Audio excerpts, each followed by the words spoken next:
Hey everybody, I'm Zach. And I'm Jesse. And you're watching Tesla Time News. Episode 243 on Now You Know.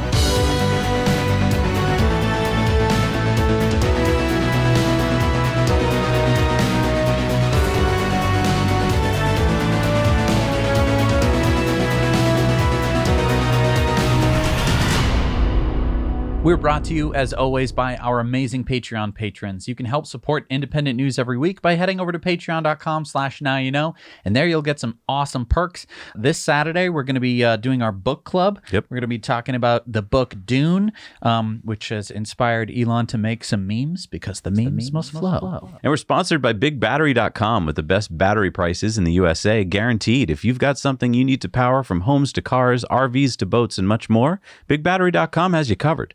Offering the newest battery tech. Use the code NOWYOUKNOW to save 5% off your purchase today at BigBattery.com. What are you doing? We're doing a show. What are you eating? What? Nothing. What do you mean you're eating something? What are you eating? What are you talking about? You're eating cookies. Mm-hmm. Wait a minute. These aren't just regular cookies. These are Tesla cookies. Where did you get Tesla cookies? We made them. Thanks, honey. How'd you make? What do you mean you made them? With these cool cookie cutters from our friends at Mokup. Links in the show notes. Do you want me to translate for you? The link is in the show notes. Everyone understood that. Look, you even got the Cybertruck. Wait a minute, a Cybertruck cookie? Mm-hmm. You got Model Y, Model 3. Wow. You got the Tesla T. So can I eat a cookie? Yeah, maybe. This is the rest of the episode. Are you done with the cookies? I guess we'll start the show. All right. So as reported in Electra, the head of Tesla's vehicle and mobile UI team since 2016, Paul Pietrzyka, has left Tesla to start his own design firm, Modern Graphic Anstalt. On his website were short videos of never seen before Cybertruck UI. Well, actually, it has been seen before. We saw it at the Cybertruck unveiling. That's right. And this does look exactly like what we saw. I wonder if this will be the final UI or if this was just like a placeholder. Also spotted on Powell's website was this footage of unreleased full self-driving UI. Wow, that's so cool. That's such a sleeker design than the multicolored dots and lines that we currently see in the FSD Beta UI. Interesting to note that these video clips were taken down from Powell's website just a couple days after they were put up. I can imagine what that phone call was like. Hello, this is Paul. Yeah, I was just looking at your website. Oh, Franz. Hi, Franz. Yeah. So, I mean, it was so nice of you to worked for Tesla for so long, but I don't remember signing off on the approval to let you show those UI elements. UI elements? Hang on 1 second, Franz. I got another call. Delete the UI elements. Quick. Yeah. Kind of not cool to go onto your new job and like reveal stuff that you shouldn't have revealed. But really smart because now he's in the news. We just we gave him a free ad. Free advertisement, yeah? And Tesla Time News is sponsored by Cybertruck Owners Club. There you'll find a crowdsourced reservation tracker that you can update and find your place in line. Check out their website for Cybertruck news, discussions, and community for Cybertruck enthusiasts and future owners. So there's been a lot of talk about the new improved power capabilities of the Powerwall. We reported last week how Elon said that the Powerwalls made after November of 2020 now have 50% more power. And now we're getting our first glimpse of what Tesla appears to be calling the Powerwall Plus. Oh, I see. There's that other box above the Powerwall, and that must be what we conjectured was the gateway and the inverter. Yeah, it makes sense that you would only have like one gateway inverter box per installation. Like we had talked about, like, oh, are you going to shove all that into a Powerwall? And the more I thought about it, that doesn't make sense because then if you install multiple Powerwalls, you have extra gear you don't need. Yeah, and multiple Powerwalls are actually a lot more common than people might think. Yeah. So it does make sense to not have redundancy in all the Powerwalls, just have one thing. Yeah, I mean, it looks really sleek. And this confirms that the max power output off-grid went up from 7 kilowatts to 9.6 kilowatts, which is what Elon said. All right, so Tesla owners of Silicon Valley tweeted out, any wisdom on limited V9 FSD beta release? Elon said probably 2 weeks. Wait, now didn't we already report on this? Well, I think that we reported on Elon saying something along the lines of 2 weeks. I feel like it was about 2 weeks ago. It's been... Yeah, I feel like we're in some kind of weird time warp where he just keeps saying 2 weeks and we keep being like, yeah, 2 weeks. I mean, 2 weeks is, I think, the goldfish period for most people where it's just like, oh, 2 weeks? Wow. And then, you kind of forget. And then it's like, oh, 2 weeks. Great. This tweet also seems like we've seen it before. Elon went on to say, gating factor is achieving and proving higher safety with pure vision than with vision plus radar. We are almost there. That's kind of new. But then he said, full self-driving beta version 9 will blow your mind. And I feel like he said that before. Yeah, and I mean, that's the problem with software. It can take a while to work out all the bugs. And, they're not just building a website. They're like making a whole full self-driving system, which has never been done before. Adam Carter said, the YouTube videos you'll watch of other people using full self-driving beta 9 while your Tesla uses the full self-driving software from 2 years ago will blow your mind. I'm still waiting for the button to get the full self-driving beta. Elon said, true. Anyone paying attention to the rate of improvement will realize that Tesla Autopilot / full self-driving is already superhuman for highway driving and swiftly getting there for city streets. Toby Lee said, do you have an update on when full self-driving beta will be available in Canada? Elon said, probably a few months. There are many subtle differences between US and Canada driving. I feel like I've seen this tweet before. Yeah. And I mean, the subtle differences, I think, just mean regulators. I don't think it's necessarily too many, things that you'd need to program in, unless it's just taking a right on red or something. I mean, maybe it's really looking out for moose, but I mean, the same thing. Turn up moose factor. I mean, that should be true of Maine too, so I don't know. And then Elon tweeted out, full self-driving display of version 9 will show actual probability distribution of objects. True mind's eye of the neural net. This is so cool. What is he talking about? So, I mean, right now you get a bunch of colorful dots on your visualization display. It looks very techy, but it doesn't look very clean. And you don't really have a probability score of what different things might be. Oh, how sure it is that that's a car or that's a person. Right. Because the neural net essentially assigns a value of usually 0 to 1 that it thinks that something is something. Wait, so you think the screen is going to be all gooked up with 99.6% chance? It's possible. I think that they would probably go more with a red to green scale where green means 1, red means, 0. And so, things that it's maybe closer to or things that are more recognizable, it's going to be I'm fairly certain that that's a Winnebago. And maybe they'd be different colors. I don't know exactly what they're trying to show. The visualization, I know, is very important. It's just because so few people are using the beta right now, it doesn't matter that much what the visualization looks like. It's almost more for the programmer so that they know, what it's doing at any given time. I mean, I think at a certain point when it starts to go out into the public and people need to trust their cars to drive on city streets and stuff, the visualization is really important because when you glance down at the visualization, you should almost always be like, oh my gosh, that's so cool.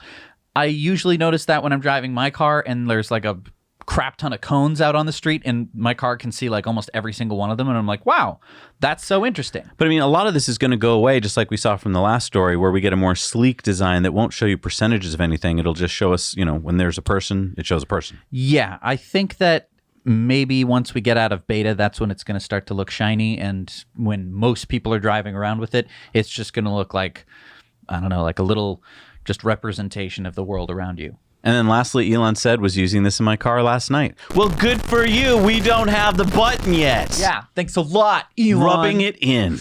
All right, so I'm getting pretty excited about our upcoming Rivian R1T pickup truck.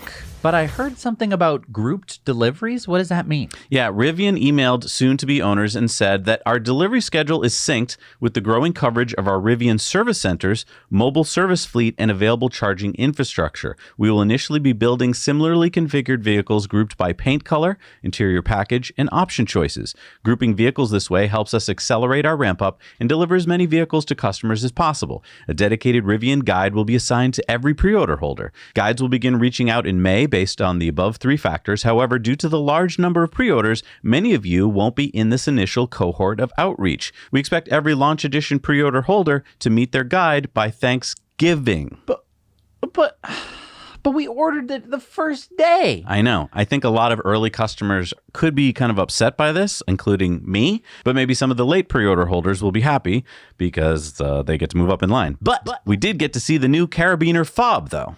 Okay, so it's a Carabiner's design because it's an adventure vehicle. Yes, you got to hook it on your belts. Do you think it's climbing rated? I don't in the think case so. of an emergency when you need to crawl out of your Rivian or you need to help someone. Joe, quick, throw me the fob. Quick, I'm the falling. fob, quick. Yeah, I don't think it's rated for anything. So I mean, look, Tesla does this too, right? Where they deliver different trim packages. It's usually not based on color, so far as we know. At least Tesla doesn't tell us that. That might be true. I thought it was going to be based on where you lived. It kind of is, because it's based on their service centers. Yeah, but we don't know anything about the service centers. Yeah, I mean, this is a weird part of like vehicle deliveries where you're right at the beginning and there are some people who really want their truck first, and then there's other people who really want their truck to be exactly the way that they specified it. Because like, we are YouTubers. We don't care what color the truck is. You can give it to us in hot pink. I mean, not great for video, not great for Rivian. They don't have hot pink as an option. I'm sure it would look great in any color that they chose. So yeah, I mean, Rivian, we just want it early so that we can show everybody. That's why we put our money down early. Exactly. And just a quick thank you for those of you who hit the like button on our videos. It really helps share those videos with other people who might not have heard about Tesla, and it helps out our show a lot. So if you just take 1 second and hit the like button, it makes a huge difference. All right, we reported last week on the incident at the Shanghai Auto Show where a woman claiming that her Tesla brakes failed got up on a Tesla at their booth and started shouting until she was taken away and detained by authorities for 5 days. Well, now Tesla has posted on their Weibo account more backstory about the incident, and it just seems to get more and more bizarre. It turns out, according to Tesla's post, that 32-year-old Ms. Zhang is the owner of the vehicle, and that on February 21st on the National Highway 341 in China, she was in the passenger seat texting when her father, who was driving the car, collided with the car in front of them. The police judged that Mr. Zhang was fully responsible for the accident because he did not maintain a safe distance from the vehicle in front. The car was going 118.5 kilometers an hour, that's 73.6 miles an hour, before the accident, and Teslarati claims that the speed limit in that section where the accident happened is 80 kilometers an hour. Meaning that he was going over the speed limit by about 23 miles an hour. Tesla checked the data logs and determined that the ABS, the forward collision warning, and the automatic emergency braking were all working properly. On March 6th, after a bunch of back and forth with Tesla where Ms. Zhang refused any form of vehicle testing, she brought her wrecked car to Tesla, wrapped in a banner saying brake failure. Ms. Zhang demanded that she be compensated for her mental anguish and medical and lost work expenses. Tesla offered to pay for third-party testing, but Ms. Zhang and her husband refused, saying that unless the results showed that the brakes failed, they wouldn't accept any other result. Ms. Zhang then kept inviting the media to the store to interview her in front of the bannered car. On March 9th, local authorities invited Tesla and Ms. Zhang to mediation. Ms. Zhang finally accepted Tesla's offer of a third-party investigation, but then changed her mind and refused again. On March 11th, Ms. Zhang disclosed her phone conversations with Tesla on her Weibo account. On March 13th, Ms. Zhang went back to the Tesla photo store in Zhangzhou and spray-painted her car to say brake failure and had more media interviews. From April 8th to the 12th, Mrs. Zhang brought her car to the Zhengzhou Auto Show and hired female models to stand next to the car to attract attention. Then on April 19th, she did her stunt at the Tesla booth at the Shanghai Auto Show. She claimed to be 3 months pregnant, but then it was later confirmed by the police that she was not pregnant. On April 22nd, Tesla sent the vehicle data to Ms. Zhang. This is before Tesla finally went public with the crash data to the public. To be clear, this is Tesla's account of the story. Tao Lin, Tesla's global VP, said that they would not grant Zhang a refund. It's because this request is not reasonable. We said we can pay for the car to be examined, but she is not cooperative. Okay, so this is a bizarre story, and it gets even more bizarre when you consider that there have been claims made in the Chinese media that Ms. Zhang has some relation to one of NIO's parts suppliers. Now, NIO denies any involvement, but that could make it even weirder if it turns out that this was some kind of media stunt. Yeah, this is the craziest story. A lot of people are conjecturing that the Chinese government finally wants to get Tesla out. I don't know why you would have let them in, build a giant gigafactory, and then kick them out. It seems like that's a weird way to do it. But I mean, the argument goes that you could steal all their tech and then boot them out of the country. This is a story we've heard time and time again where the driver of a car says, "No, I did the right thing. It's the car's fault." And in this case, unlike with ICE cars, we have data. Like with an ICE car, you may not be able to prove anything. Right. But here we have all the data of when the brake pedal was hit, what speed the car was going, and we know the speed he was going was above the speed limit. So there you go. I mean, if you rear end someone, it's pretty much always your fault. Right. Now, I mean, if the brakes had failed, Well, then why not open this up to third-party investigation? Like, I mean, she kept putting a seal on the car so that no one could touch the car, no one could investigate, and it's like she only wants to hear that the brakes failed. Well, what if a third-party investigation says, no, the brakes didn't fail? I mean, all you have to do is investigate them. Right. It just seems crazy that it could get this out of hand. I feel like we've heard crazy stories that happen like in the US or Europe, but I don't think anything has garnered this much media attention. Next time you have a problem with Tesla, just hire some models. All right, remember last week we asked the community for help with coming up with Saturday Night Live sketch ideas. Well, Owen Sparks tweeted out one that Elon seems to like that plays on the fact that Miley Cyrus is the musical guest. And it seems like Elon has come up with some of his own ideas. He tweeted out The Doge Father, SNL May 8th. So this is going to be like a Godfather spinoff. Yeah. I'm going to give him enough we can't refuse. Christian Davenport tweeted out, with the Musk-Bezos dust-up over the NASA lunar lander contract, the SNL writers now have a whole lot of new material to work with. The opening monologue could be something? Elon said, Romeo and Juliet fish tank scene. So what is that again? There was a movie rendition of Romeo and Juliet starring Leonardo DiCaprio, very young Leonardo DiCaprio, a modern day take. Right, but it was like at a party, so they're all dressed up. He's wearing a medieval garb, but it's modern, and there's a fish tank. And this is the scene where like he meets his love interest. Juliet, right. Spoiler alert. I don't know how you turn that into a skit. Elon seems to have an idea, though. So be on the lookout for that. Great. Anyway, did we get any ideas from our Patreons? We did get some ideas. Ruben said, I like to see him as an executive of an ICE car company riding in and out of the sketch on a quad cycle. That could be good. That could be good. I definitely think that, like, Dieselgate kind of stuff. Or, oil executive in a big 10-gallon hat. We have another one from Eric saying Elon playing Pong against Neuralink Monkey. Chris Kattan playing the monkey. That could work. I think that could definitely work. What's Matt's? An argument on why horses are the future of transportation. Oh, wait. So I can picture this. How about caveman? Yep. Elon is trying to convince everyone in the cave that horses are the next thing. And he's like, guys, they're self-driving. And then there's like all these fuddy guys who are like, yeah, but what if you fall off and break your neck? And how are you going to feed all of them? Oh, and they should have kind of like Ford hats, but it's foot. So it's like the Ford logo, but it's instead of Ford, it's foot. And they're wearing Ford hats like, foot's awesome.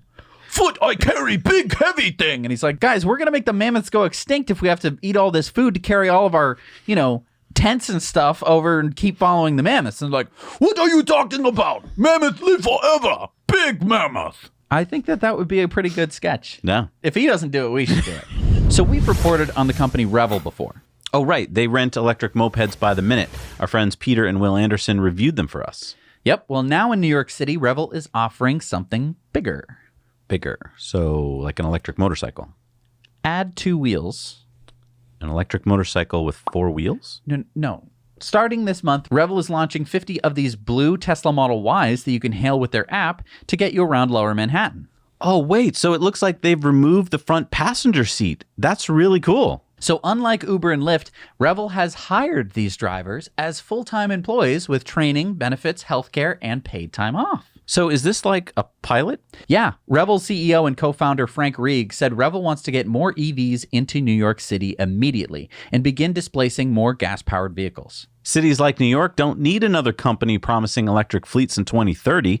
They need companies delivering now. Revel is building a platform to electrify cities, and rideshare is a key part of it. Now, for those of our viewers who live in New York, how can they get a ride? You can download the Revel app and sign up. The service should be rolling out soon. And I just want to say, we're not getting paid to say that. What a great quote from the CEO there. Yeah, and we want video. So New Yorkers, go for a Revel ride, send us some video, or better yet, send us a video contributor story of you riding in one of those new blue Teslas. Ultium Charge 360. Not another GM marketing gimmick. All right, what is it this time? Okay, well, this is GM's answer to the Tesla Supercharger network, I guess. It's a partnership with 7 charging networks: Blink, ChargePoint, EV Connect, EVgo, Flow, Greenlots, and SEMA Connect. So that's 60,000 chargers across the US and Canada that GM owners will be able to charge at using GM apps. Hang on a second, Mr. GM. I didn't hear you say anything about Electrify America. Right, correct. EA is missing from the list. Kind of a big hole in the plan, if you ask me, because Electrify America provides 600 high-speed chargers. Yeah, most of these 60,000 chargers on these 7 networks are level 2. I went searching the other day through, for instance, the Blinks map.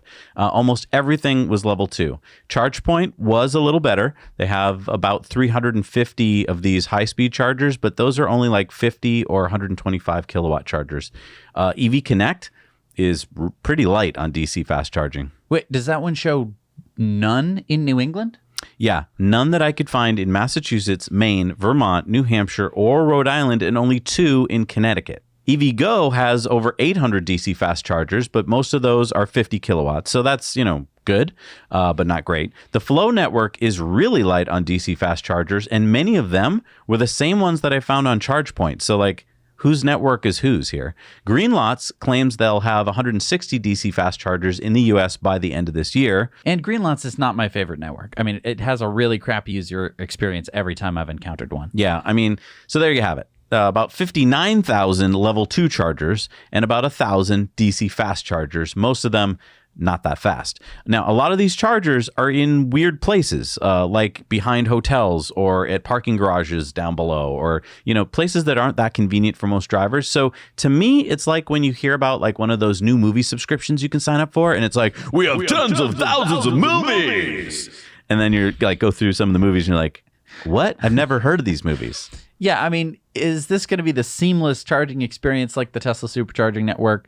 Pull in, plug in, walk away? I highly doubt it. We've all used these chargers before, like on Blink and on, SEMA Connect and on Greenlots. It's a hodgepodge of kind of weird interfaces and hardware. And the other point for me here is that these all have low stall counts, which means you pull in and instead of having 8 or 10 or 12 chargers to choose from, you usually have 1 or 2. So if one is broken or taken up, you're kind of dumb out of luck. Right. And now I want to, go back. They can use Electrify America. It's just not through the GM experience. Right. And you could argue even that if you drove a Tesla, that if you wanted to charge at any of these chargers that you'd randomly stop at, that it would be inconvenient for you to have to go get that specific app. I don't have the Blink app. So every time I see a Blink charger, I'm just like, I guess I won't charge there because I don't want to have to deal with it in the moment, because I'm like, oh, I need to go to a concert. Oh, I need to go to the museum. And it's like, there's the Blink charger. And I'm like, do I want to spend half an hour setting that up? So, it's not terrible as a safety net. The details are really light, though, on what is this GM app going to offer. Are you going to be able to see in the car when there's an available charger like you can with the Tesla Supercharger network? Because if you can't, then, going all out of your way to get to a charger that's full doesn't help you. And I just want to ask also about cost. What you're going to get at a Tesla Supercharger. You know it's going to basically be charging the current rate of electricity, but a lot of these had different rules, like first 5 minutes or $5, and then it's $1 after that. Right. It's like all these complicated things. And it's like, I just want to know what I'm getting. Well, and the reason for that is usually that charger is owned by the business or, right, the landowner of wherever the charger is. And so they get to set the rules.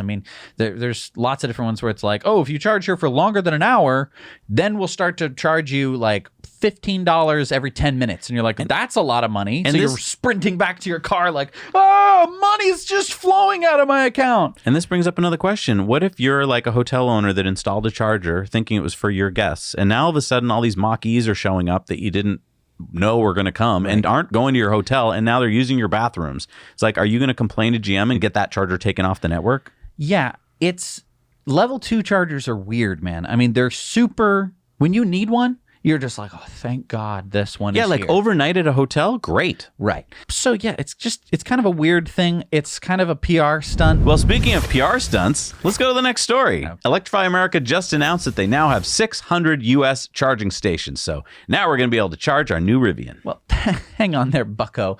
I remember that in November of last year, Electrify America announced their 500th charging station. Yeah, so? Well, 2 things. First, last November, Tesla had 1,022 North American supercharger locations, and today they have 1,150. So Tesla opened about 25% more chargers in that same time period. Secondly, here are the chargers that you're going to be able to charge your Rivian at. Here they are. There's a Walmart in Tewkesbury. There's going to be one in Nashua at the mall. That's nice. One in Manchester, and the one that's currently in Burlington. Well, that doesn't sound too bad. Okay, well, here's where you could supercharge a Tesla. Oh, wow. No comparison. All right. Plus, I mean, each of those Tesla locations has at least like 8 stalls versus EA, which generally only has like 2 or 3. Right. But for Rivian owners, there is going to be the Adventure Network, so that could save us because there's a lot of adventuring to be done in, Vermont and New Hampshire and Maine and stuff. Right. All right. So VW has just unveiled the ID4 GTX. So wait, I remember the ID4. What's the GTX? This is the dual motor, all-wheel drive SUV version of the ID4. So how do they differentiate in the looks department? Well, can't you see? There's different accents there on the ID4. There's different bumpers. There's the 3D LED taillights, and there's new colors. Okay. It has the same 77 kilowatt hour battery because it's on the same MBB platform, but now with 2 smaller motors, one on each axle for a total output of 220 kilowatts or 299 horsepower. And so 0 to 60? 6.2 seconds. Not great. Top speed of 180 kilometers an hour, 112 miles an hour. Okay.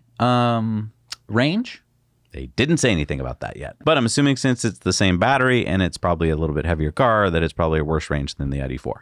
But they could, do the geary thing with the motors where you have one that's a high-speed motor in the front and one that's a torquey motor in the back, and maybe you could eke out some more range that way. They could. Okay, what do we got for price then? It's launching in Europe this summer at a starting price in Germany, including VAT, of 50,415 euros.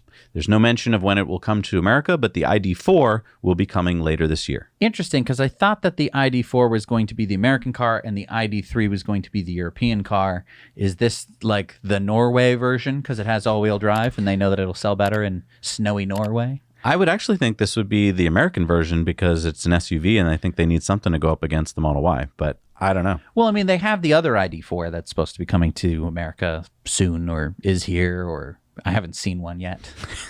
That's the point, right. Is that there's a lot of talk about things are coming and then they come in little dribs and little drabs. Yep. But, when they come, I'm excited to test it out. Yeah. So in the wee hours of this morning, SpaceX's Crew Dragon returns safely to Earth with 4 astronauts, Glover, Eleni, Walker, and Soichi, from the International Space Station, where they had been spending the last 6 months going around the Earth. It has been so long since we've had like a full-sized American capsule come back from the International Space Station. I mean, obviously Doug Hurley and Bob Behnken did it first. But before that, I mean, it was the shuttle. And the shuttle hasn't been running since 2011? What's really cool is that this is almost feeling like it's going to become a regular thing again, you know? And that's awesome. I mean, I want to be excited about every single launch, but I'm also excited that this is becoming a new, just safe way to get to space. Yeah. All right, it's time for Going Green, and we're brought to you by EcoWare. We now plant 10 trees for every order, thanks to our friends at the Eden Restoration Project. And that's after we already carbon offset the manufacturing, the shipping, and the life cycle of everything that you order. That's right. Got some new designs. Check it out. World's toughest truck. Ooh, we got the Franz hitting it with the sledgehammer. You got Musk Industries. Also, you can get some of our designs, actually all of our designs, as like pillows. I know, that's so cool. I want that in the back of the car. Can I steal that from you? Yeah, the back of the car. Nice little spot to stick a pillow for, long road trips. And the rest of the time, it's just sitting there looking pretty. Yeah, and when you go to Supercharger, just hop in the back, read a book, I love it. So yeah, help support the show and head on over to EcoWare. All right, so Cardiff, the capital city of Wales in the UK, has just ordered 36 all-electric buses. The 36 Yutong E12 buses will be on the road by the end of this year after an extensive evaluation of different available buses. Paul Dyer, the managing director of Cardiff Bus, said, "This fantastic news really is a game changer for the city. And when we look ahead, this investment will play a huge role in not just keeping our city moving, but doing so in a green and environmentally sustainable way. As well as the environmental credentials of the buses, they will also raise the standards of the onboard environment for our customers." And I would even argue the off-board environment for the customers. I mean, they're going to be quieter. They're going to be polluting less. Yeah. Both of those things. I mean, when a city bus pulls up, you usually know it. Exactly. These 12-meter-long buses have 422 kilowatt-hour batteries. And a range of 186 miles. That's 300 kilometers. They can seat 40 and an additional 30 standing passengers for a total capacity of 70 people. Cardiff currently has a fleet of about 250 buses. Yeah, I love to hear this when it's more than just, 2 buses. This is a big movement into the electric area, and I'm sure that people are going to start to clamor for more of them. So there's this new report that came out saying that 20% of EV owners went back to buying gas cars. Oh, no! Yeah, well, hang on. As we dig in a little bit deeper and uncover more of the truth behind this questionable report headline. Yeah, it's important with all of these reports to look at who they surveyed and when. So first is that the data from this report came from this survey. Discontinuance among California's electric vehicle buyers. Why are some consumers abandoning their electric vehicles? The survey was conducted between 2016 and 2019 on 4,000 Californian households of people who owned a plug-in EV between 2012 and 2018. Okay, so stop there. Plug-in EV, PEV, not a term, I would argue. In this case, it basically just means a plug-in hybrid or a full battery electric vehicle. And I would just like to point out one of the first plug-in hybrids we ever reported on Tesla Time News back on Tesla Time News #1 was like the BMW 330e series with a 14-mile battery range. Why wait when you can buy the BMW 330e plug-in hybrid? This car gets 14 miles of electric range. What is the point? I remember that. It was like, would you put a drill in there? And basically they had 14 miles of electric range and then like a V8 or a V6 engine, turbo powered. It's like, what are you talking about? This is not a plug-in car. This is just a gas car that you conformed to work with CARB. This is a really good point. Between 2012 and 2018, the EV choices were far more limited than they are today. I mean, you had Leafs and you had i3s with low range, and you had some fairly crappy plug-in hybrids. And they even admitted in this report that the EV that most people went back to gas from was the Fiat 500e. And that's because, again, it had really small range. And those are just the ones that you've heard of. Yeah. There were also some crazy ones that you've never seen or heard of before, like the Chevrolet Spark EV, the Ford Focus EV, the Honda Fit EV, the Smart EV, which, of course, you might have heard of because it's interesting looking.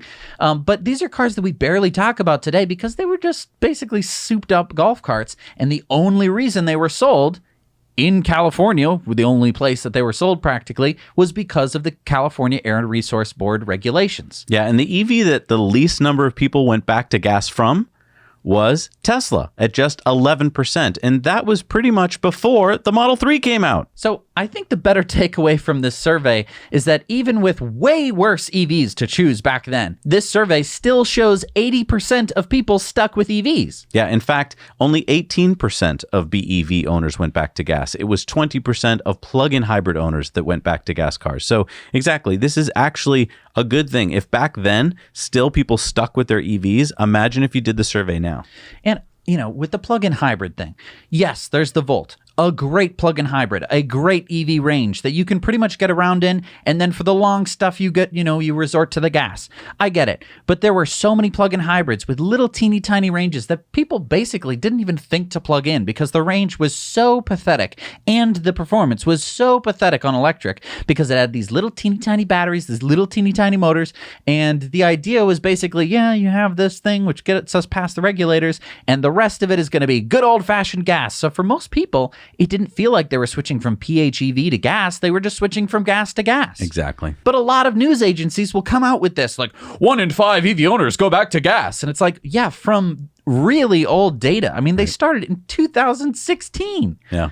Plus, I would just argue that any time you sell someone a product and 80% of them stick with your product, that's still amazing. Yeah, I just think that this is like a really skewed report. I mean, you found the right place at the right time where the worst EVs were being sold, and then you don't even break out the data. We'd have to pay some ridiculous amount of money to actually go through the report, and we probably wouldn't even be able to show it on the show. Yeah. Such a weird world we live in where a report can come out and it's super skewed and people can just take it and be like, look, EVs suck. 1 in 5 people hate it. And this is exactly why we have the Clips channel, because you are going to have people in your life who are going to send you, news stories from the Hill, and it's going to say, whoa, whoa, whoa. And what you can do is just go to the Now You Know Clips channel on YouTube. We have this story clipped as a little clip. You just send them a little, I don't know how long, 5-minute video for them to watch. They understand it. They move on. What is that? So this is a new EV company called Electra. I've never heard of it. It's because it's a Lebanese company, and they've just unveiled their first car, the Quds Rise.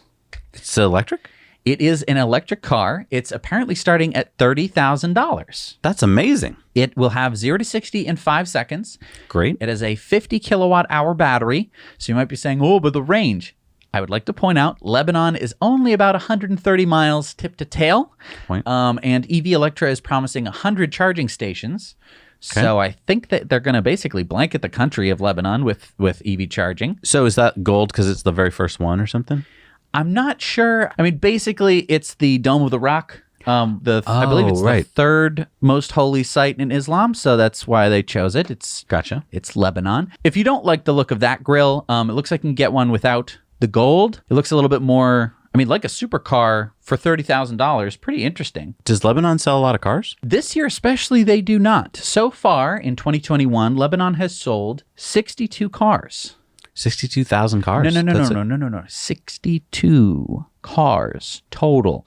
Keep in mind, Lebanon doesn't have any car manufacturers. Wait, could that, wait a minute. I'm sorry. Lebanon has a population of 6 million people. Yes, they're going through a bit of a financial crisis. Oh, crap. As you Not a might great time to release a imagine. new car company. Yeah. But, I mean, I guess if you're going to have to release a car, make it electric. I totally agree with that. I think that some people might not like the design, especially the real world pictures of it make it look a little too in the uncanny valley to me. Like with the like cars can look mean. Cars have looked mean for a long time, but they usually look like cars with only the illusion of people. This like has a real I know. Interior looks cool. Interior looks great. They have a nice big 15-inch screen. I mean, look, this is awesome. If Lebanon wants to make their own car in Lebanon that works for Lebanon, because I mean, the Model 3 would kind of be overkill for a country like Lebanon, because you wouldn't really, you want to drive all the way from the tippity top to the bitty bottom of Lebanon and then back. Right. What do you need that range for? I think this is interesting. Wish them luck. It should be coming out in July. So, hey, to our viewers, if you get a ride in one or if you get to see one, please send us some video and pictures. I'd love to see it. All right, so the New York State Legislature has passed a bill banning new gas car sales by 2035. It is now sitting on Governor Cuomo's desk, awaiting his signature. So it's interesting to note here that there are now 4 states with gas car bans, 2 of which are through legislative action, Washington State and now New York. And Massachusetts and California passed their bans through executive action. Governors Newsom and Baker made the rule using their executive powers. So this is just light vehicles. How about medium and heavy duty? Gas versions of medium and heavy-duty vehicles would be banned by 2045 in New York State. Off-road would be 2035 where feasible. They've added where feasible to both off-road and to trucks because as of now, there's not a lot of truck options and they didn't want to lock people in when there may not be an option. What do they mean by off-road vehicles? Do they mean like ATVs and stuff? Or? Yeah, I guess anything that you need to ride off-road. Interesting. Interesting to note that New York State's grid is the lowest emitting in the U.S. per capita, but because it's such a clean grid, transportation makes up a very high percentage of New York's greenhouse gas emissions, 36%. So by cleaning up their transportation sector, you're actually making a big move into cutting out their greenhouse gas emissions. Now, the question for me is this just going to be vehicles registered in New York, or is this going to be any vehicles traveling through New York? Because, I mean, New York kind of cleaves, New England off from the rest of the states, and there's a lot of transportation that goes through it. They're not going to put up a wall at New York and say you can't drive through. It's just for the vehicles that are registered in New York. Okay, so this next story goes into the why didn't I think of that category? Well, now you have my attention. What is it? Well, we talk about this problem all the time on this channel, water pollution. Plastic bags, bottles, trash that make their way into our waterways and are then almost impossible to get out. Well, the Australian city of Kwinana has come up with a simple, cost-effective solution to keeping this trash out of their water supplies. Drain socks. Drain socks? Yeah, they started in 2018, actually, putting these big filter nets at the end of their stormwater pipes. It's simple, but it seems to be working really well. So in 1 year at 2 locations, they collected 1,690 kilograms or 1.7 tons of waste, cleaning the nets about once a month. They then separated the recyclable materials from the biodegradable waste, which was then turned into fertilizer. So how much did this cost? Well, the city says it costs about $10,000 Australian each, and they say they have been inundated with calls from other cities who want to know more. Wow. I mean, what a simple solution. I know, Why right? didn't I think of when that? I first saw the news piece, I'm like, well, this must already be a thing. And then I looked into it, and on their website, you can go get more information because, a lot of towns are like, this is so simple. Why don't we think of it? And you lift up that, and if you're watching this now, you're like, well, that looks like a lot of work to clean out. But cities have the right trucks. They have trucks that pull things up, lower them into the bay. You're seeing it right now. And you open up that net, and then everything just dumps out. It takes, very short amount of time. And then you're done. Like, you just don't have to go clean up the water now. You've already kept it from getting in the water. Well, and I mean, I'm just thinking of like cities with canals. Like, Lowell comes to mind just Los 'cause I live Angeles. right next to it. No, it's a really good point. I mean, you have all of these converging waterways. That's just how water works as it flows out towards the ocean. And if you can just kind of stop it, you could prevent certain parts of your town even from having nasty, plastic pollution in the beautiful stream that runs through the center of town. Exactly. And a cheap solution too. I mean, if you had to pay people to go pick that garbage out of the water, it would cost way more than that. And you're never going to collect all of it. No way. Now, in all the headlines about the Biden administration's plans to expand and strengthen the U.S. electrical grid, there has been a lot of talk about loans, $5 billion in loan guarantees to support innovative transmission projects. And there was a lot of talk from the Department of Energy about $33 billion worth of shovel-ready projects that could create 600,000 jobs. But one little piece that caught our attention was the Secretary of Transportation, Pete Buttigieg's piece about using ROWs. ROWs, or right-of-way land, is land alongside interstate highways. And by the way, there is 77,960 kilometers, or 48,442 miles of interstate highway. So you can imagine how much right-of-way land there is. Buttigieg said that leveraging public lands adjacent to U.S. transportation systems for construction of power lines will promote energy security and diversity, cut emissions of greenhouse gases and other pollutants, and create opportunities for states to raise revenue that they can use for maintenance of highways they own. A few months ago, we reported on the RAISE interactive solar tool that helps map where available right-of-way land is for solar. Now, there's 52,000 acres in the lower 48 states alone, enough to generate 36 terawatt hours per year. And I was so excited to hear about this because we've been reporting on it for years that, there's all this land you could use, but it's barely been used. And now to hear that the federal government is like, oh yeah, we've got this land, we can use it. So power lines, solar panels, whatever, use it. It's just sitting there unused. All right, I think it's time for a cookie break. It's time for the Starman Report, so we can just sit back and watch. Eli's here again. Take it away. NASA has just suspended SpaceX's $2.9 billion moonlander contract because Jeff Bezos is protesting. So recently, SpaceX won the contract from NASA to be the lunar lander for the upcoming Artemis missions to take NASA astronauts back to the moon. So Blue Origin suffered a huge defeat when it lost out on the moonlander program to SpaceX, and Jeff Bezos' Blue Origin has filed a protest over the decision, claiming that the decision-making was flawed. In the protest filed with the Government Accountability Office, Blue Origin is claiming that NASA failed to allow competitors to meaningfully compete to an award when the agency's requirements changed due to its undisclosed perceived shortfall of funding for a multi-year program lifecycle. Basically, what all that means is that NASA didn't have as big a budget as they hoped for, so they had to be more sensitive to cost. And as a result, Bezos and Blue Origin bid was denied because it cost twice as much as SpaceX. That's right, SpaceX's bid for the Starship lunar lander came in at $2.9 billion, while Blue Origin's was landing at over $6 billion. In Bezos' defense, in NASA's own words, it has made a high-risk selection. NASA preferred to have two providers to have a backup in case one of them fails, but due to budgetary constraints, it required that they select a single provider. And when you look at the two proposed products, the SpaceX Starship is not just half the price, it's also a superior solution. That's because it's not just a landing module, it's actually an entire reusable rocket. And let's think about it. If you have to put all of your eggs in one basket, who do you want to go with? Blue Origin, who's currently only flying suborbital rockets, or SpaceX, who's flying 75% of Earth's entire cargo to space, and they've completed 3 flawless crewed missions with Crew Dragon. To Blue Origin's credit though, their plan includes building the rocket with partners including Lockheed Martin, Northrop Grumman, and others who do have a lot more experience in the space. When it comes to this challenge, I think it's highly doubtful that NASA's decision will be overturned, but it does make some nice drama on the march to the inevitable. Thank you so much for watching this segment of the Starman Report, and back to you, Zach and Jesse. Thank you, Eli. I love his line, some nice drama on the march to the inevitable. So please go check out Eli's channel, The Starman Report, for great space news. You can get Starman suits, even for adults, at starmangifts.com. All right, it's time for Into the Future.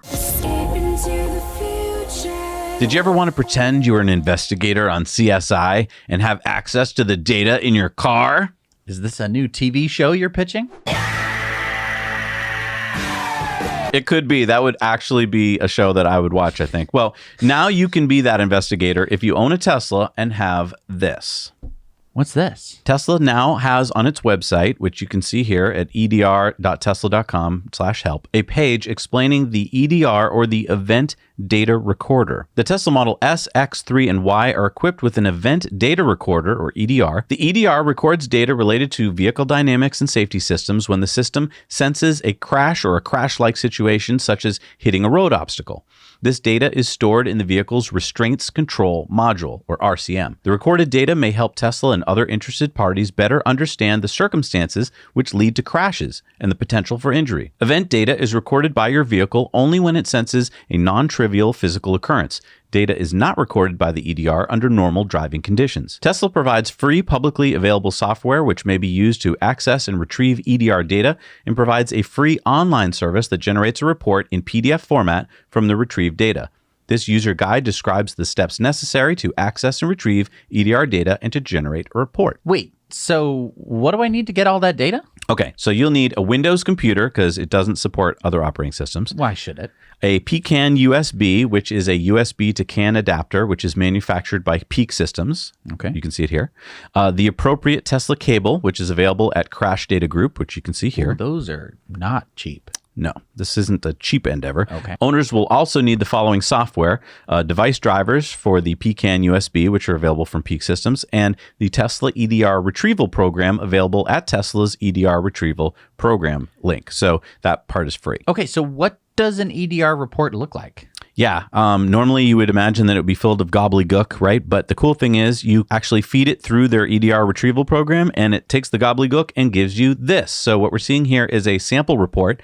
It tells you lots of stuff like whether the seatbelts were buckled, the airbags deployed, where's the driver's seat position during the crash. Then it tells you 5 seconds before the event, what was the vehicle's speed, what were the brakes doing, steering wheel angle over time, lateral acceleration, yaw rate, and so much useful data to help reconstruct an event. And it's in PDF format, so it's not going to be in some .edrx22b. You're going to need to, and you click on it, and the computer's like, "What do you want me to do with this?" Right? Do you want to go online and find out? Thanks, Windows. No, I don't. You won't be able to find it. Okay, but it's really expensive. I mean, if I got into a car accident, I'm already worried about bills and like insurance, going up and stuff. I don't want to have to go spend hundreds of dollars to buy. I mean, those don't look like $100 cables to me. Yeah, no, I think you're right. I mean, you can buy the whole kit for like $1,200, or it looks like you can probably get away with like $400 worth of cables to make this work. Yikes. But that's a lot of money. But think of this as an opportunity. Let's imagine you want to start a new business where, I mean, there's bazillions of Teslas on the road, right? A lot of them are getting into accidents and stuff like that, and they want to be able to prove that they did the right thing in an accident. Well, what if your mechanic shop bought this equipment so that you could then spit out a report for a client, charge them a few $100, and then like a law firm or an insurance company or just a Tesla owner could get this report and then prove that like, oh yeah, it's what I said, officer, the car hit me, or I did apply the brake or whatever. I mean, definitely for like a injury law firm where it's like, do you drive a Tesla? You should call me. I'm Bob the Hammer, injury reporting at law. Did you get injured in an accident? Do you want the best law firm available? Me and my associate. Bob the Hammer, Insurance Association lawyers and such. I do think that if you could say like, do you drive a Tesla? I'm not going to do the joke again. I do think that that's one opportunity. I think that you're right. Mechanics, anybody. I mean, you could just be on the Tesla forums and be like, oh, you got in an accident and you need some help? Right. Pay me a couple $100 and I will get you the report for you. Exactly. And, I know that Tesla can also do this, and they do many times, but like there's probably times when you just need it faster, or maybe, it's just a small incident, or, Because, I mean, just think if you go to court for a traffic accident. And Your Honor, evidence A. Here, I have the evidence of what my client was doing in their car. Your Honor, what would the other party be doing in the driver's seat of a car if they didn't have evidence of what they was doing in the car? Wow, we should just be lawyers, huh? Yeah, I think we should drop this YouTube thing. All right, it's time for Sunspots. Now, I did not know this, but Japan is starting the installation of its first offshore wind project. It's Japan. They live on an island next to the ocean where most islands exist. This is the first offshore wind. They're all coast. It's all coast. The whole thing is coast. Yeah, I mean, they have an estimated 608 gigawatts of offshore wind potential.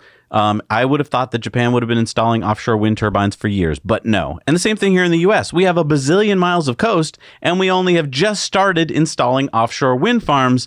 I wonder why. So the Kojima Corporation in Japan is the contractor for the $920 million wind project that will install 33 Vestas wind turbines for this 139 megawatt wind farm off the coast of Akita and Nishiro Port in the northeast of Honshu, Japan's main island. And the turbines should start pumping out power next year. And if you want to start pumping out power from your roof, but you have some questions because it's, lots of tricky questions about solar, well, then call up our friends at Energy Pal. The link is in the show notes below. They can answer all of your questions, and it's free. All right, it's time for video contributor stories. And how about with this? How about if we do 2 this week? Oh, all right. Let's do it. All right, so first up is Jacob with an update on the Edmonton Service Center. Hey, Zach and Jesse. I'm Jake, also known as Northern Tesla. I'm here with Scarlet, Sapphire, and Mini Sparky. And we're here today to update you guys on the brand new Tesla Service Center opening in Edmonton, Alberta, Canada. Now, it's been known for about 4 or 5 months that this service center would be opening, which is really, really good because before this new service center, we would have to drive 3 hours one way just to get service that mobile service couldn't handle themselves. And it was really stressful and tiring. I know when I picked up my Model Y back last summer, I had a few alignment things that I needed to get done. And so I was driving 3 hours one way, back and forth, only a couple times, but still just to get some alignments done. And it was a tad annoying. I really wish that the service center here had opened sooner. That being said, there's been some major progress on our service center, and that is why I am making this video. So, like I said before, it's been known for about 3 or 4 months that this building was going to be a Tesla service center. It used to belong to Infinity, and so Tesla quickly swooped in and took over. Before, it was for months and months, it's just been this plain building, empty, nothing going on. But the other day, Tesla finally put up the Tesla sign on top of the building. And so now it's broadcasting to the world that it's going to be a Tesla service center. They've also installed some wall chargers or destination chargers along the left side of the building. When I got a peek inside, there was one of those red and white desks with an iMac on them and 2 employees. The service center hasn't opened yet, so that's about all there was, just that desk and the computer. The offices that used to belong to the other car company, they're still empty. When I checked in there today, I managed to see through some windows, and it's really only just that one desk. So yeah, that's about all we know so far. It's still up in the air when the opening date is, but I will be sure to go to the grand opening, take some photos, maybe some videos, and I would love to update you guys then too. Now you know. Thank you, Jacob. Next, we got our buddy Frank in Austin. He has some video footage just taken of Gigafactory Texas on the ground this time. Hey, Zach and Jesse, it's your old pal Frank, Ed Dixon on YouTube, with no Supercharger review, but a drive-by of what Gigafactory Texas looks like. And here it is, Saturday morning, May 1st, 2021. This is Harold Green Road, and that's Toll Road 130. A lot of birds this morning. You know, we've seen a lot of drone video and fabulous updates, but here between Buda and Hornsby Bend, there it is. Look at that. Gigafactory, Texas. Lots of construction trucks on this Saturday morning. It has been raining all week here in Austin, Texas. But they've been going crazy. And, you know, there's some truckers in a truck. There's the Gigafactory, Texas. It's hard to see the impact of something like this until you really see what it looks like yourself for the first time. And I'll tell you, it's pretty impressive. That's the Saturday morning, May 1st, 2021 report of Gigafactory, Texas construction. Here is a little sign here. Tesla receiving. Thank you so much, Frank. That was awesome. And now it's time for the Patreon bonus stories. Yeah, we're going to talk about the amazing returns that some of our Now You Know Investor Club members are getting in our first ever club-wide paper trade contest. You're not going to believe how much money the top investors are at. Nope, double it. Nope, triple it. It's so much. Yeah. It's crazy.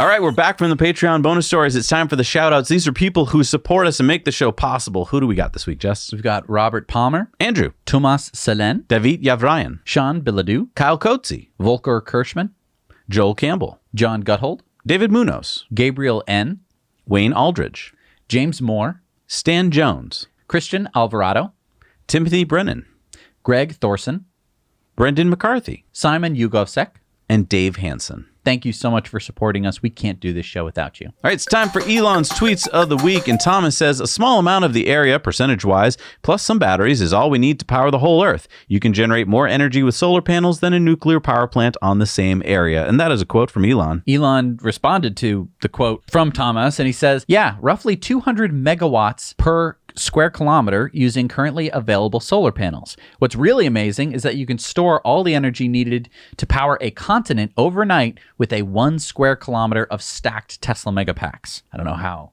high you need to stack the megapacks, but I assume some reasonable amount. Jason said, will cars on hardware 2.5 be able to upgrade to 3.0 computers and subscribe to full self-driving?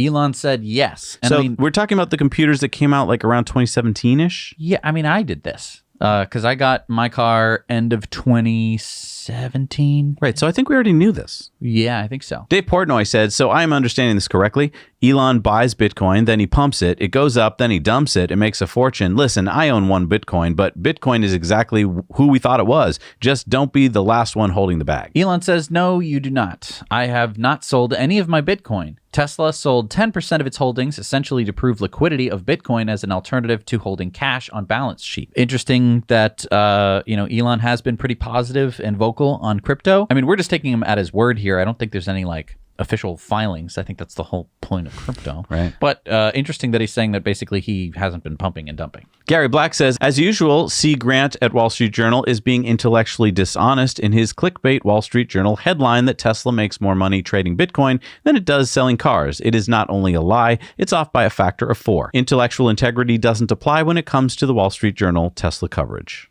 Elon said, I find it more helpful to read/follow individual journalists rather than publications. Any given publication is going to have a wide range of views, albeit vast majority of stories about any subject are negative, perhaps reflecting innate human biases.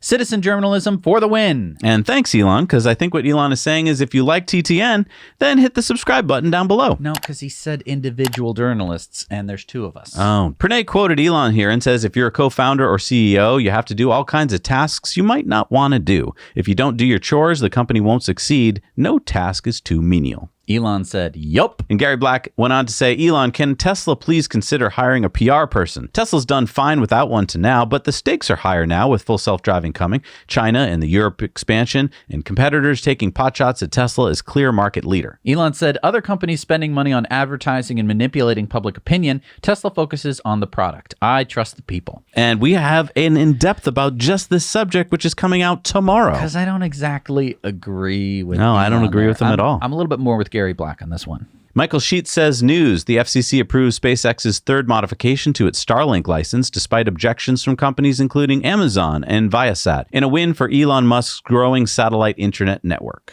Elon said, FCC is fair and sensible. NHTSA and FAA too.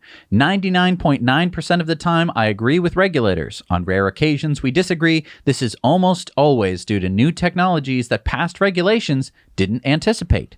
And Population Pace says, what about the SEC?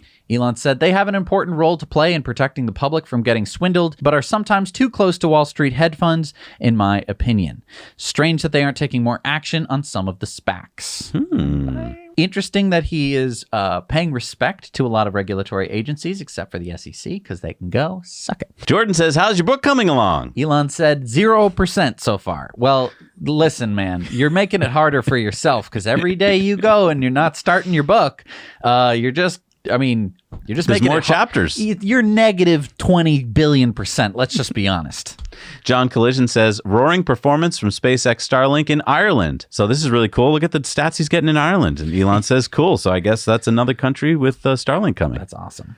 And Sam Corris from ARK Invest says, Tesla said it believes that the Model Y can become the best-selling vehicle globally in about 2022. Comparing to 2019, that would mean about 1.5 million units. Here's how the Model Y ramp looks compared to the Model 3 ramp so far. And you can see that the Model Y has a decisive lead. You remember the Model 3 had a terrible ramp-up period. And you can see that Model Y out of the gate with a huge lead, and it looks like there's going to be no stopping it. Elon says best-selling by revenue in 2022, possibly by unit volume in 2023.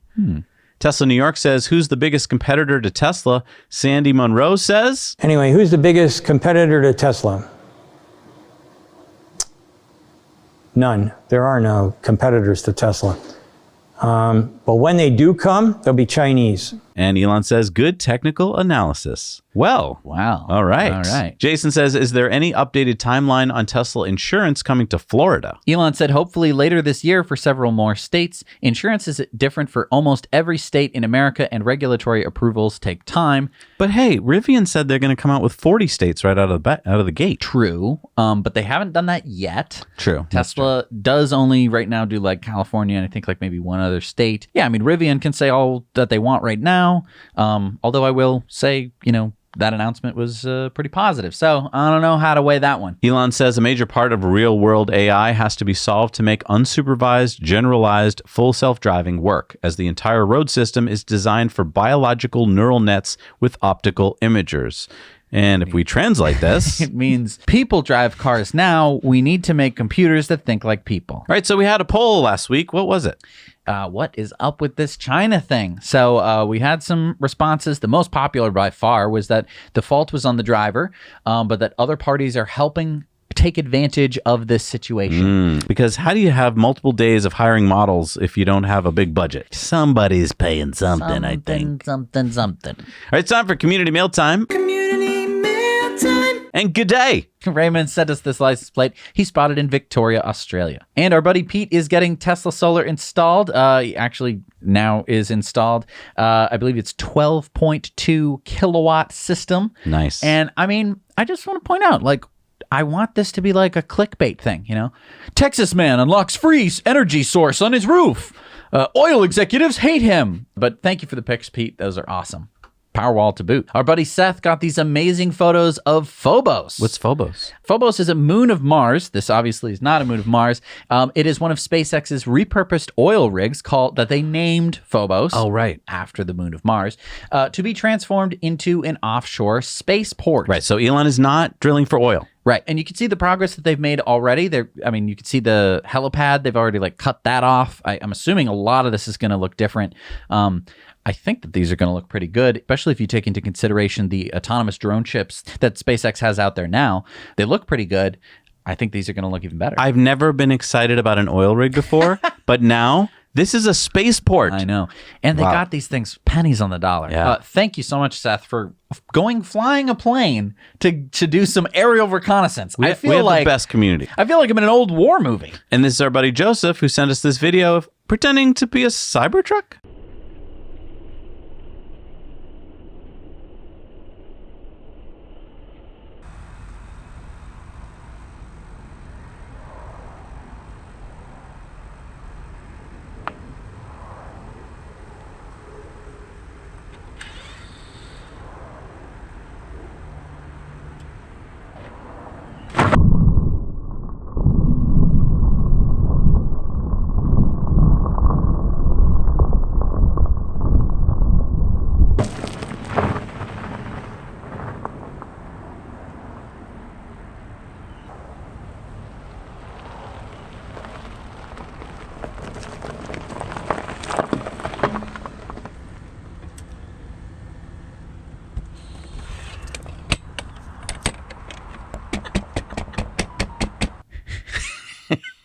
It's a good one. And our friend Khalil from Morocco is enjoying our Now You Know podcasts in the car, and you can too. All of our TTNs and in-depths are uploaded as podcasts, so you can listen while you're driving, running, walking, working, whenever on your favorite podcast provider like Spotify, Apple Music, Stitcher, and TuneIn. And for those of you who have only listened to this as a podcast, you can watch this on YouTube, and you can see what I'm doing with my hands right now. All right, it's time for our Supercharger reviews, and these are sponsored by our friends at Evannex, the Tesla community's accessory store. If you're looking for awesome accessories for your Tesla, check out Evannex and use our discount code NowYouKnow to save you $10 on purchases over $100. Hey, Zach and Jesse. Here we are at the new version 3 Rockledge, Florida Supercharger. And there goes a charged up Tesla. 12 stalls, one for disabled. The rest of them are over here. This Supercharger is right off I-95 in a new shopping center. There are a few stores currently open. Looks like there'll be more in the near future. You can see a Dogtopia over there, and then a Winn-Dixie that's not open yet, but soon will be, and there'll be restrooms there. I'll give it an 8 out of 10. I would say with the stores that will soon be here and the Winn-Dixie where there'll be restrooms, it'll be a nice stop to charge your Tesla. So now you know. Hey, Zach and Jesse, it's Christopher again here in Puerto Rico, and I'm at the second Tesla charging station, which is located here in Aguadilla. There are 2 ports. They have nice signs that say Tesla vehicle charging only. In a little shopping plaza, it's got a pharmacy here, not too much, right on the main highway. Looks pretty nice, much better than the one in downtown San Juan. That's a little hard to maneuver in and out of, so I'd probably give this a 10 out of 10 for Puerto Rico. Now you know. Thanks. Ooh, all the food looks good after hiking. And there's the chargers, just so we need. Our first charging. Our first supercharger. That's right, in Sedona. All right, let's do it. Village of Oak Creek.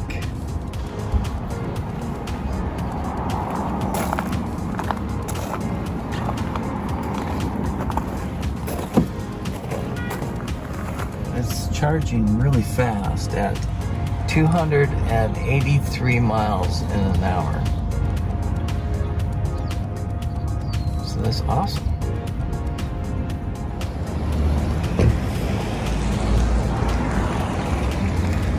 Hi Zach, hi Jesse. Welcome to beautiful Sedona. Gorgeous red rocks and a lot of hiking trails. We just finished up a trail this morning and it was gorgeous. Now we're supercharging our brand new Model Y. We came up from Phoenix, so we need a charge to get back. You can see it's got 14 stalls here. It's heavily used. There's 4 vehicles all using it. And there's a lot of wonderful shopping here. Really cute place. They got wood-fired pizzas and pubs and all kinds of great eating. So we're gonna go ahead and eat, and now you know.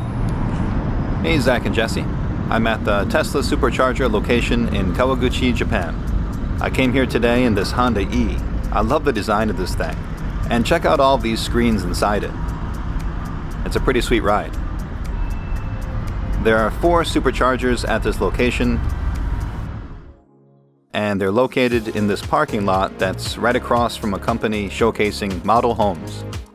You can walk around and see the latest and greatest Japanese houses from all different companies, including Panasonic. Yep, they design houses too.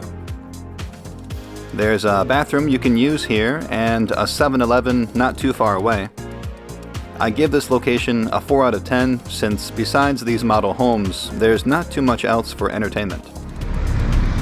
Now you know. Thank you so much for doing those Supercharger reviews. It's so awesome to have the community involved in being able to see what, the lifeblood of driving an EV is all about. I feel like I'm part of the Tesla Nation every week when I see these reviews, you know? And that's so cool. Tesla Nation, which stretches around the world and to Mars. All right, it's time for the new Superchargers this week, and they are all version 3s, 250 kilowatts, so we don't even have to say that this week. All right, the first is the 12-stall in Rixelben, Germany. The 8-stall in Flint, UK. The 6-stall in Hwaseong, South Korea. The 8th stall in Jincheon, South Korea. Number 74 in Norway and number 621 in Europe is the 9 stall in Skien Arkaden, Norway. Number 76 in the UK, the 12 stall in Rugby, UK. The 12 stall in Nashville, West Nashville, Tennessee. The 12 stall in Florence, Kentucky. And number 1,026 in the United States, number 2,718 in the world is the 8 stall in Joplin, South Main Street, Missouri. All right, it is time for our Patreon giveaway. If you want to get into this big barrel of fun, then you need to support us on Patreon. The more you support us, the more often you get your name in there. Who's our winner going to be for a $30 gift card to EcoWare this week? The winner today he's going deep. Is the Mr. Rob Yale. Congratulations, Rob. You're going to get a $30 gift card. You can maybe get the world's toughest truck t-shirt. Or you could get a pillow. Oh, that looks so cozy. Okay, cozy. Isn't it cozy? Put it in the back of your car. You can put it on your bed. Use it as a throw pillow. You can get lots of different stuff on EcoWare. It's not just pillows and t-shirts. We got towels. We got mugs, bathing suits. Yep. We got flip-flops. I didn't know we had flip-flops. We have shorts. We have phone cases. Yeah. Lots of great stuff, and we carbon offset the manufacturing, the shipping, and the life cycle. And we plant 10 trees for every order, and we help cap a well for every order. This is like if you let us run wild.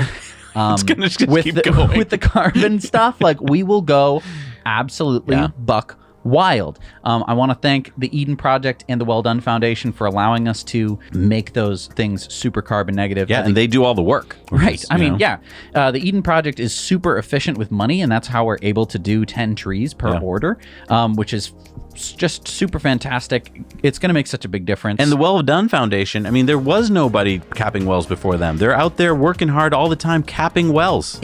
It's infuriating to think that there are wells out there that are just holes in the ground where methane is just leaking straight out of them. And that oil companies got to profit from it and then go like, we're done. See you. Right. So part of your purchase will go to help supporting the Well Done Foundation cap those wells and prevent those emissions of methane, which is a worse greenhouse gas, I will point out, than CO2. Mark your calendars. Saturday, we've got our live stream. And then Saturday night, you got Elon on Saturday Night Live. This could be a really fun week. Really fun Saturday. So I hope you all enjoy it. We'll see you next week. Now you know.